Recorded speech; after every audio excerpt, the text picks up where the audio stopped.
대수적 정수란 무엇일까요? 알파가 어떤 복소수라 할 때 C1, C2, Cn까지 n개의 적당한 정수가 있어서 알파의 n승 플러스 C1 곱하기 알파의 n-1승 플러스 C2 곱하기 알파의 n-2승 이런 식으로 계속 더해서 Cn-1 곱하기 알파 플러스 Cn과 같이 모두 더한 결과가 0이 될 수 있으면 주어진 복소수 알파를 대수적 정수라 합니다. 대수적 정수의 몇 가지 예를 들면 모든 정수는 대수적 정수입니다. 알파를 임의의 정수라 하고 C1을 마이너스 알파로 두면 이 또한 정수이고 이제 알파 플러스 C1은 알파 마이너스 알파가 되어 결과가 0이 될 수 있으므로 모든 정수는 대수적 정수가 됩니다. 또 n이 정수일 때 루트 n은 대수적 정수입니다. 알파를 루트 n이라 할 때 C1을 0, C2를 마이너스 n이라 하면 이 둘은 모두 정수이고 이제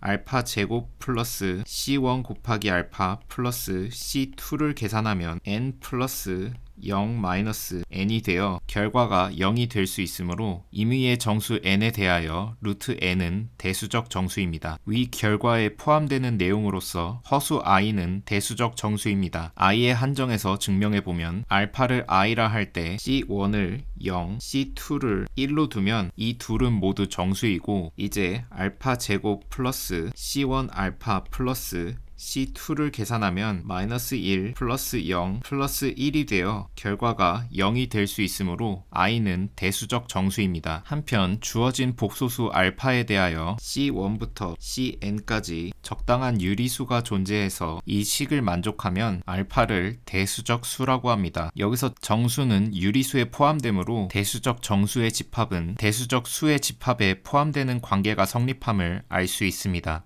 대수적 정수에 대한 이 정의와 대수적 수에 대한 이 정의를 기억합시다. 이제 살펴볼 사실 중 하나는 모든 유리수는 대수적 수라는 사실입니다. 알파를 유리수라 하면 알파는 적당한 두 정수 A와 B에 의해서 B분의 A로 표현될 것입니다. 그러면 C1을 마이너스 B분의 A라 놓으면 이 또한 유리수이고 이제 알파 플러스 C1을 계산하면 B분의 A 마이너스 B분의 A가 되어 결과가 0이 될 수 있으므로 모든 유리수는 대수적 수입니다. 또 알파가 대수적 정수이면서 유리수 집합 내에 속해 있다면 알파는 반드시 정수입니다. 이를 증명해 봅시다. 알파가 정수가 아닌 유리수라고 가정합시다. 이는 보이려는 결론에 반대되는 사실입니다. 여기서 모순을 이끌어낼 것입니다. 이 가정에 의해서 알파는 B분의 A라는 어떤 기하 분수로 나타낼 수 있을 것이고 알파는 정수가 아니라고 했으므로 B는 플러스 마이너스 1이 아닌 어떤 정수일 것입니다. 한편 알파는 대수적 정수이므로 정의에 의해서 어떤 n개의 적당한 정수가 있어서 이 식을 만족할 것입니다. 이제 알파의 기하 분수 표현을 대입하면 이렇게 되고 식 양변에 B의 n승을 곱해주면 이렇게 됩니다. 이 식에서 알파의 n승을 제외하고 나머지를 모두 우변으로 옮기면 이런 식이 성립합니다. 이를 통해 A는 B의 배수가 됨을 알 수 있습니다. 우변의 모든 항을 B로 묶을 수 있으므로 좌변의 A의 n승에서도 B를 인수로 빼낼 수 있어야 하는데 그러려면 A가 B의 배수여야만 하기 때문입니다. 한편 B는 플러스 마이너스 1이 아니라고 했으므로 B를 소인수 분해했을 때 어떤 소수 P와 또 어떤 소수들의 곱으로 나타낼 수 있을 것입니다. 그러면 B는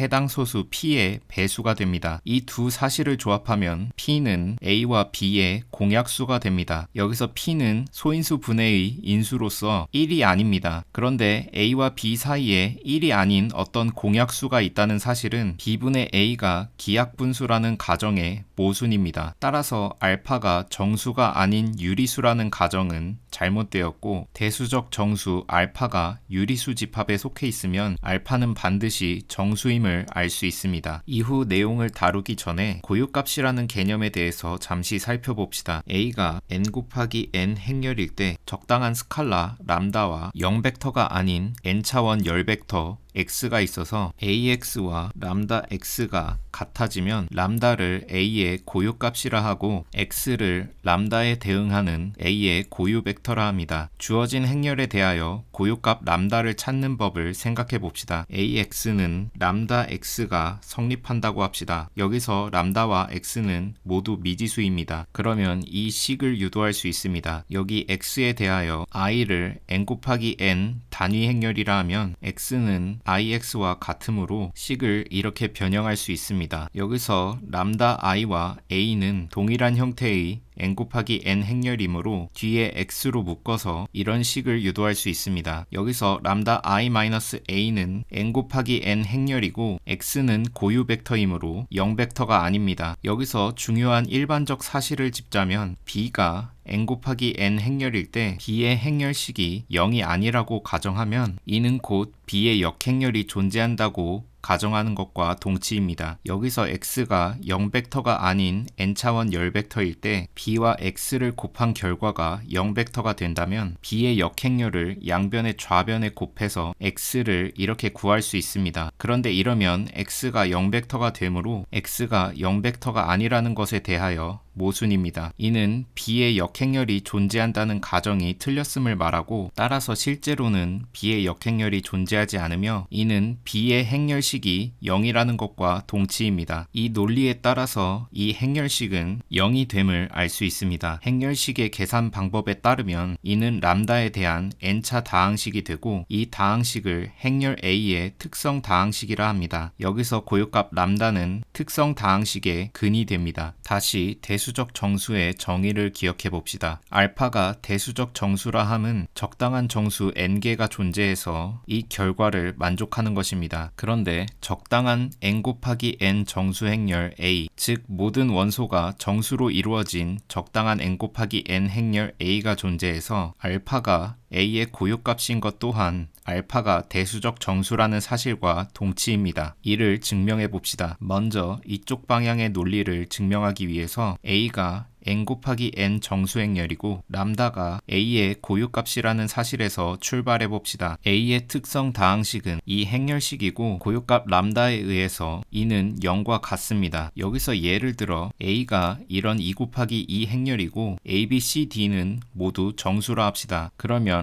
람다 i-a는 2와 같고 이 행렬의 행렬식을 계산하면 이렇게 될 것입니다. 이를 전개하면 이런 람다에 대한 2차 다항식이 나오게 되고 두 번째 항의 개수를 C1이라 하고 나머지 상수항들을 묶어서 C2라 하면 이 둘은 모두 정수일 것입니다. 그러면 이는 람다에 대한 정수 개수 다항식이 되고 람다가 고유값이므로 이것이 0과 같습니다. 그러면 정의에 의해서 람다는 대수적 정수가 됩니다. 같은 논리로 모든 n 곱하기 n 행렬에 대해서 이런 특성 다항식을 유도할 수 있고 여기서 C1부터 Cn은 모두 정수가 될 것입니다. 고유값 람다는 이 특성 다항식의 결과를 0으로 만듭니다. 따라서 정수 행렬 A의 고유값 람다는 대수적 정수입니다. 이번엔 반대 방향의 논리를 증명하기 위해서 알파가 대수적 정수라는 사실에서 출발합시다. 그러면 정의에 의해서 C1부터 Cn까지 n개의 적당한 정수가 있어서 이 식이 성립할 것이고 알파의 n승 외에 다른 항들을 모두 우변으로 옮겨 이런 식을 유도할 수 있습니다. 이제 벡터 V가 1, 알파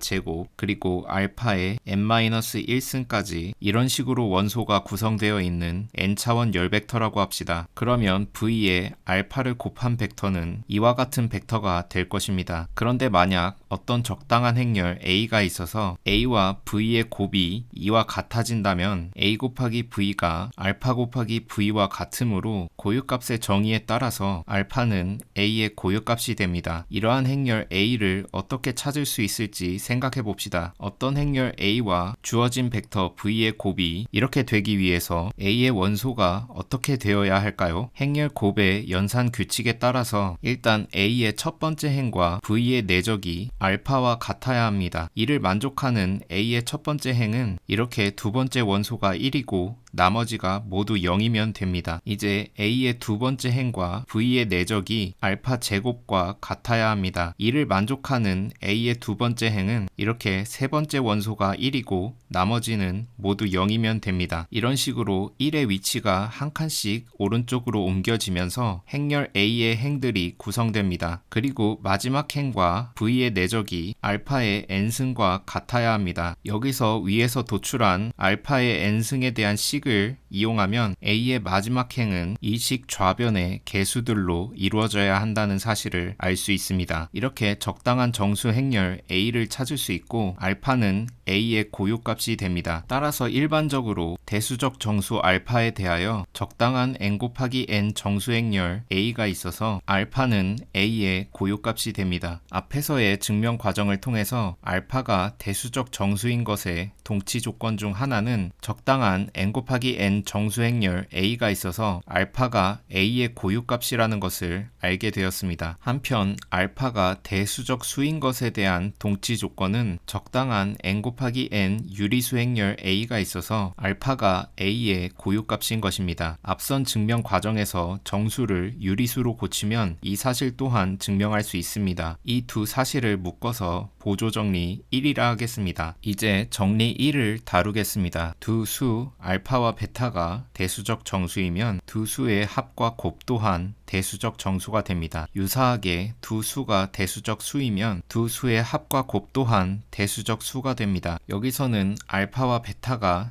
대수적 정수일 경우에 대한 증명을 살펴보겠습니다. 먼저 알파가 대수적 정수이므로 적당한 정수 C1부터 Cn에 대하여 이 식이 성립하고 베타 또한 대수적 정수이므로 적당한 정수 D1부터 Dm에 대하여 이 식이 성립할 것입니다. 그리고 벡터 W를 정의하기를 1 알파 제곱부터 알파의 n-1승까지 n개의 원소가 구성되고 또 베타 알파 제곱 베타부터 알파의 n-1승 곱하기 베타까지 또 n개의 원소가 뒤이어서 구성되고 또 베타 제곱부터 알파의 n-1승 곱하기 베타의 제곱까지 n개의 원소가 뒤따르고 이런 식으로 계속 이어져서 마지막으로 베타의 n-1승부터 알파의 n-1승 곱하기 베타의 n-1승까지 n개의 원소가 마지막으로 구성되는 열벡터라 합시다. 이것은 n 곱하기 m 차원 열벡터입니다. 이런 벡터 W에 주어진 수 알파를 곱해주면 결과 벡터의 원소들이 이런 형태가 될 텐데 이렇게 알파에 대하여 차수가 n 미만인 원소들은 이렇게 알파를 곱하기 전 원래 벡터 W에서 모두 찾을 수 있습니다. 나머지 알파의 차수가 n인 원소들을 일반적으로 표현하면 알파의 n승 곱하기 베타의 k승으로 표현할 수 있습니다. 여기서 k는 0 이상 m 미만의 값입니다. 그런데 위 식에 의해서 알파의 n승은 이와 같습니다. 이 식 양변에 베타의 k승을 곱하면 이렇게 되는데 이 개수들은 모두 정수이고 이들은 모두 알파의 차수가 n 미만이므로 벡터